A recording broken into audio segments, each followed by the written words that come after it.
Je vous propose une lecture dans l'évangile de Luc au chapitre 10 et au verset 20. Cependant, ne vous réjouissez pas de ce que les esprits vous sont soumis, mais réjouissez-vous de ce que vos noms sont écrits dans les cieux. Bien souvent, l'expression de puissance est pour nous le moyen de nous assurer ou de nous rassurer. Mais Jésus nous dit, ne vous réjouissez pas de ce que vous avez pu remporter quelques succès dans votre témoignage, mais réjouissez-vous de ce que vous êtes unis à moi comme il faut l'être.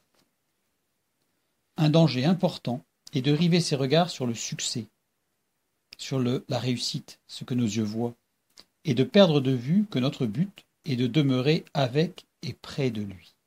Je dirais même tout près de lui. Si nous sommes unis à Jésus de la bonne manière, nous n'avons pas besoin de connaître ni de voir ce que Dieu veut et peut accomplir par notre intermédiaire. Dans cette phrase, au verset 20, ne vous réjouissez pas, la négation est le mot grec mais, qui est une négation relative. Cette négation indique un manque de volonté, de réflexion et d'investissement personnel. L'expression de puissance, le succès, n'est pas un but en soi. Le but est ailleurs. Trouvons ce but dans plusieurs lectures. 2 Rois, chapitre 4, versets 16 et 17. Élisée lui dit, « À cette même époque, l'année prochaine, tu embrasseras un fils. » Et elle dit, « Non, mon Seigneur, homme de Dieu, ne trompe pas ta servante. » Cette femme devint enceinte et elle enfanta un fils à la même époque, l'année suivante, comme Élisée le lui avait dit. Il y avait de quoi se réjouir. D'autant plus que nous lisons au verset 14 du même chapitre que cette femme n'a point de fils et son mari est vieux. Donc l'absence d'enfant était un problème, une souffrance. Donc il y avait de quoi se réjouir. Lisons maintenant les versets 18 à 20. L'enfant grandit, et un jour qu'il était allé trouver son père vers les moissonneurs, il dit à son père, « Ma tête, ma tête !» Le père dit à son serviteur, « Porte-le à sa mère. » Le serviteur l'emporta et l'amena à sa mère. Et l'enfant resta sur les genoux de sa mère jusqu'à midi. Puis il mourut. Si le but de Dieu était de donner un enfant à ce couple, il y a un sérieux problème. Dieu avait prévu d'aller plus loin dans son action, en réalité. Pour les parents, pour l'enfant et pour Géasi.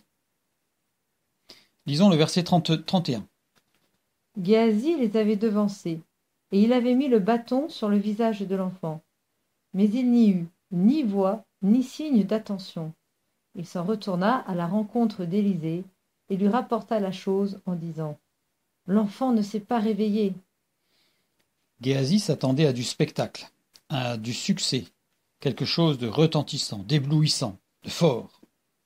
Un vrai témoignage, on pourrait dire presque. Mais il ne se passa rien, du moins à ses yeux, car il y eut une action puissante en réalité, mais elle se réalisa dans son cœur, à Géasi. Géasi est arrêté dans sa course à l'événement, au spectacle qui éblouit. Géasi ici s'est arrêté, il s'attendait à du spectacle et il n'y en a pas. Quand on marche avec Dieu, il n'y a pas de problème. Il n'y a qu'une dynamique où toutes choses sont conduites à être bonnes au temps de Dieu.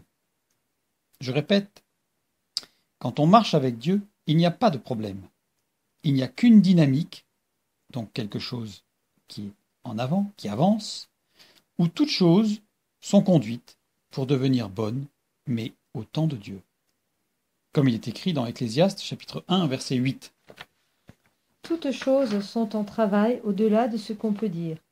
L'œil ne se rassasie pas de voir, et l'oreille ne se lasse pas d'entendre. Toutes choses sont en travail au-delà de ce que l'on peut dire, de ce que l'on peut en dire. Il y a des choses qui vont beaucoup plus loin que ce que l'on peut dire. L'œil ne se rassasie pas, sabbat, en hébreu, qui littéralement veut dire n'est pas satisfait. L'œil n'est pas satisfait de ce qu'il voit, il en veut toujours plus. L'oreille ne se lasse pas d'entendre, malé, être rempli. Utilisé ici, conjugué au radical nifal, veut dire être satisfait aussi. Donc l'oreille ne se satisfait pas d'entendre, elle veut plus. Nous avons plusieurs exemples dans le Nouveau Testament qui sont surprenants. Par exemple, Marc 1, 40 à 45, Jésus guérit un lépreux. Et au verset 44, il dit « Garde-toi de rien dire à personne ». Marc chapitre 7, versets 32 à 36, guérison d'un sourd et muet. Au verset 36, Jésus leur recommanda de n'en rien dire à personne. Matthieu chapitre 9, versets 27 à 31, guérison de 2 aveugles. Au verset 30, Jésus leur fit cette recommandation sévère. Prenez garde que personne ne le sache. Pourquoi ne rien dire? Jésus ne fait-il pas des miracles pour qu'on croie en lui? Il faut donc que ça se sache. Et cela se sait, mais au prix de désobéissance. Pourquoi ne rien dire? Parce que cela ne sert à rien de le dire sur le moment. Personne, au moment où Jésus fait ses miracles, ne peut en comprendre la vraie raison, le vrai but, la véritable portée. Pourquoi? Parce qu'à ce moment, il est difficile de rester juste face aux émotions. Les émotions sont fortes quand il y a comme cela un miracle, une action puissante de l'esprit. Mais aussi parce qu'il faut du temps pour percevoir le plan de Dieu au travers de cette grâce, voir jusqu'où cela va, où Dieu veut aller, parce que le miracle n'est pas un but en soi. Dieu veut aller beaucoup plus loin. Par exemple, le témoignage peut être spécifiquement dirigé vers une ou plusieurs personnes qui ne sont pas présentes ou il va falloir du temps pour mûrir ce témoignage. Nous avons un exemple dans Luc chapitre 5 au verset 14. Puis il lui ordonna de n'en parler à personne. Mais, dit-il, va te montrer au sacrificateur et offre pour ta purification ce que Moïse a prescrit, afin que cela leur serve de témoignage. Ici, le témoignage devait être rendu, je dirais, au sacrificateur, à la sacrificature.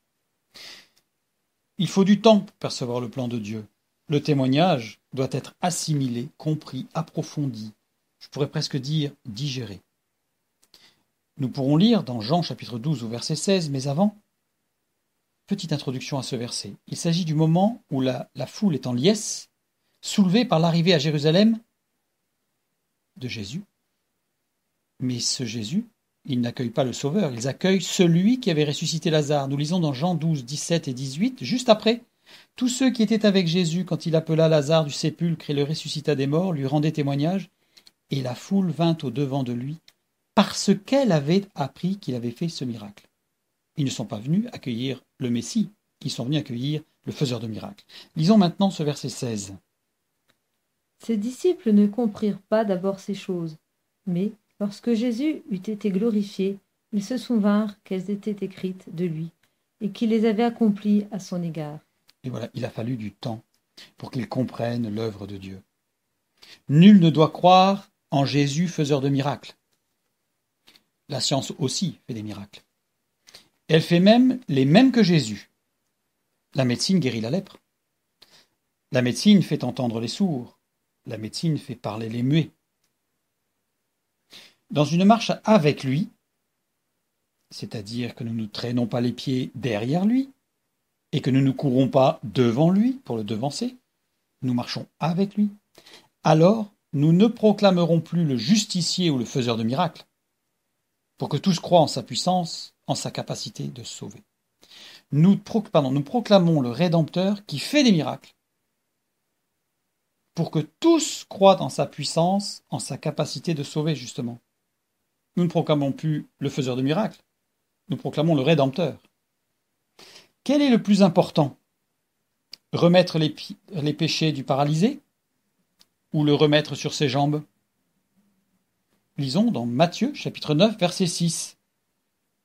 Or, afin que vous sachiez que le Fils de l'homme a sur la terre le pouvoir de pardonner les péchés, lève-toi, dit-il au paralytique, prends ton lit et va dans ta maison. Or, afin que vous sachiez que le Fils de l'homme a sur la terre le pouvoir de pardonner les péchés, c'est pas écrit afin que vous sachiez que Jésus est tout-puissant. Afin que vous sachiez que le Fils de l'homme a sur la terre le pouvoir de pardonner les péchés, lève-toi, dit-il au paralytique, prends ton lit et va dans ta maison. Quand nous voulons rendre témoignage des miracles que Jésus a faits dans nos vies, prenons garde que nous ayons eu le temps, que nous ayons laissé le temps au Saint-Esprit de nous apprendre à apprécier, à comprendre ce que Dieu a fait et le but qui va plus loin, qui va au-delà de ce que l'on peut dire, qui va au-delà de ce que notre œil voit, qui va au-delà de ce que notre oreille entend.